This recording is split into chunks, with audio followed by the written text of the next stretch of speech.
आज फिर हमें ये बताते हुए थोड़ा सा दुख हो रहा है। सुधा जी के भांजे की तबीयत अभी ठीक नहीं हुई। सुधा जी का भांजा हॉस्पिटलाइज्ड है, आईसीयू में है। पसलियों की हड्डी थोड़ी सी फ्रैक्चर है, तो इसलिए हमें खेद है कि उनकी कहानियाँ मैं नहीं प्रस्तुत कर पा रहा हूँ। लेकिन एक आज बड़ी अच्छी संवेदनशील कहानी हम आपको सुनाना चाहते हैं, और देखिए वो कहानी आपको बहुत अच्छी लगेगी। कहानी का नाम है अनजान से रिश्ते। आज पोस्टमैन भैया रामदीन का मन नहीं था कि आज डाक बांटने जाए। कुछ उनकी तबीयत थोड़ी सी नासाज थी। वो घर पे अपने सोचते हैं कि आज मैं जाऊं कि न जाऊं, लेकिन फिर उनको एकदम से याद आता है कि अरे आज तो बूढ़ी माता जी हमारा इंतजार कर रही होंगी। आज तो उनका मनी आर्डर देने जाना है।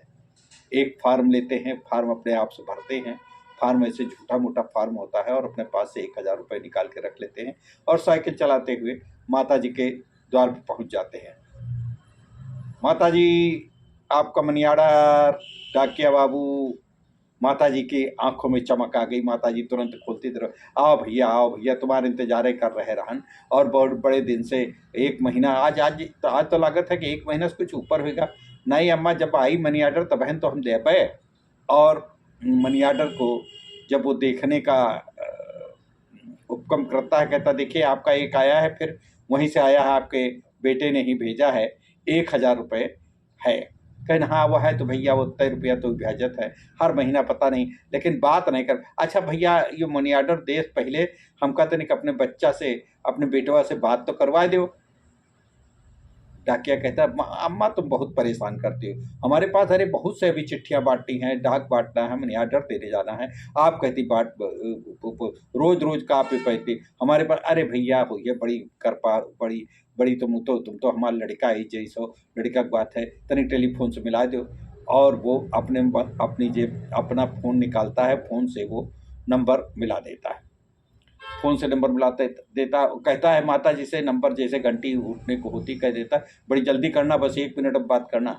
1 मिनट वो और उधर से बात होती है। हाँ हाँ बहुत भैया मिलेगा, बड़ा अच्छा करते हो बेटा, और कैसे हो, तबीयत तुम्हारी ठीक है? और भैया पोता के कैसे तबीयत है, और रिंकी की तबीयत कैसी है, सोनू की तबीयत कैसी है, ये सब पूछते पूछते उसके 2-3 मिनट लग जाते। तब तक डाकिया बाबू कहते नहीं अब फ़ोन दीजिए, बस ख़त्म।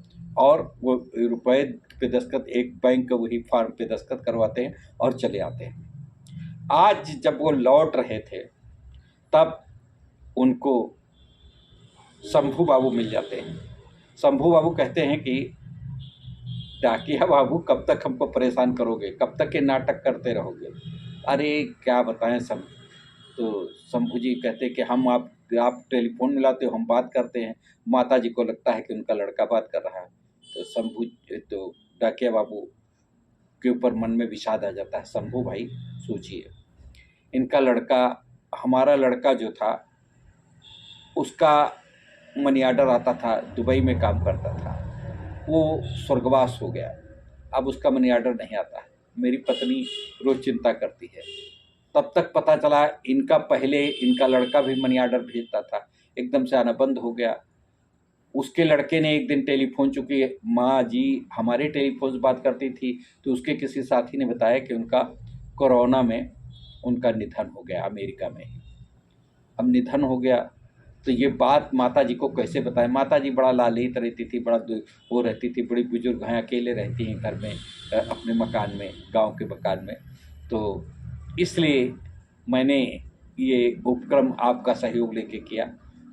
शंभू बाबू की आंखों में भी आंसू आ जाते। शंभू बाबू ने कहा कि इसीलिए तो मैंने सोचा, मेरा लड़का आज बाहर है, इंग्लैंड में है, लंदन में कहीं, यॉर्कशायर या कुछ ऐसा नाम है। वो तो अब चिट्ठी विट्ठी कुछ भेजता ही नहीं, न कभी बात करता है। हमको भी बड़ी लालसा रहती। तुमने जब ये प्रस्ताव रखा कि उनका लड़का वो हो गया है, तो मृत हो गया है, तो हमसे बात करवा देंगे, तो तुम लड़के की तरीके से बात, हाँ तभी से मैं मान लिया। लेकिन आखिर ये कब तक चलेगा ये? अरे जब तक हमारे आपके सांसों में सांस है तब तक ये करते रहें। और वो इस तरीके से उनको देता चला गया। अब इस बीच में जब दोबारा फिर आया, दोबारा देने गए तो फिर वही सब बात। तो इस बार माता जी बोली कि तुमको पिछली बार मैं भूल गई थी, कुछ 100 रुपये तो ले लिया करो, ये 100 रुपये पिछली महीने के, ये 100 रुपये इस बार के, 200 रुपये ले लो।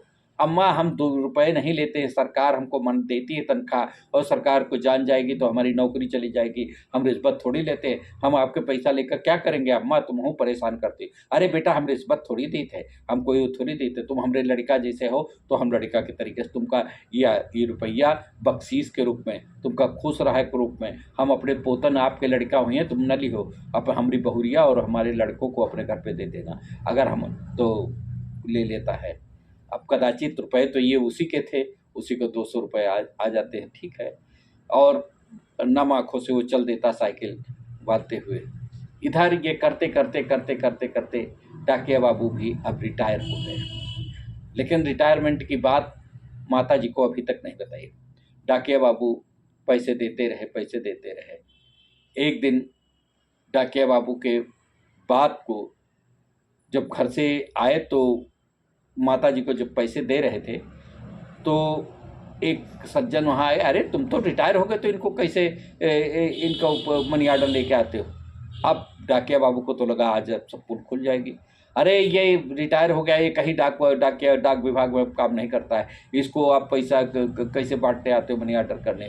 खैर जब उन्होंने बताया, उनसे उनकी बात पता चली, इस प्रकार से माता जी को सब सच पता चला, और माता जी उस दिन से वो बीमार रहने लगी, पैसा दुखी रहने लगी। और एक दिन माता जी का खबर आई डाकिया बाबू को कि माता जी चल बसी। मित्रों ये कहानी थी, ये कहानी देखिए किस तरीके से एक डाक विभाग के कर्मचारी ने संवेदनाओं के वशीभूत होकर के अपनी संवेदनाओं की माँ को, उनकी दुखी दुख न हो तो वो उनके बेटे के एक फर्जी व्यक्ति से सहयोग करके, मतलब एक रचनात्मक कार्य के लिए छद्म व्यक्ति से बात करवा करके उनको लड़का बना करके उनसे बात करवाता रहा देता है। क्या आज ये संवेदनाएं मृत हो गई? आज तो कोई किसी के कष्ट में सहयोगी बनना ही नहीं चाहता है, कोई किसी को इस प्रकार के कार्य करने के लिए कहाँ तक संभव है ऐसा होगा, बड़ा मुश्किल सोचने में लगता है। लेकिन ऐसे अब भी व्यक्ति हैं। ये कहानी सच है, ये कहानी नहीं है, सही एक सच्ची घटना पे आधारित ये कहानी है। और इस कहानी को हमने सुनाया भी इसीलिए है कि हमारे मन में संवेदनाओं को इसी तरीके से जागृत रहने दें, अपनी संवेदनाओं को मरने न दें। तो मित्रों इस कहानी के ऊपर आपकी हम प्रतिक्रियाएँ पा करके बड़े अभिभूत होंगे।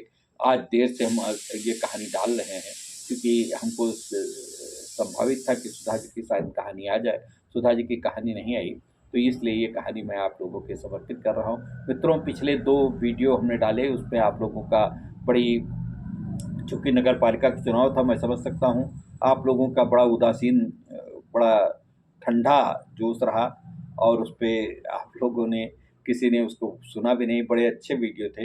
एक तो वीडियो चलिए पारंपरिक, एक औपचारिक था कि मतलब आप वोट डालने जाइए, लेकिन दूसरा जिसमें मोटिवेशनल हमने कविताएं लिखी थी, आपको मोटिवेट किया था, उस वीडियो को आप ज़रूर सुनना चाहिए था। बहुत अच्छा था, परसों का वीडियो था, परसों आपको वीडियो वो देखना चाहिए। अगर नहीं देखें तो देखिए कृपया, वो भी देखिए, ये भी देखिए, वो भी देखिए, प्रतिक्रिया दीजिए। हैं तो बहुत बहुत नमस्कार, धन्यवाद।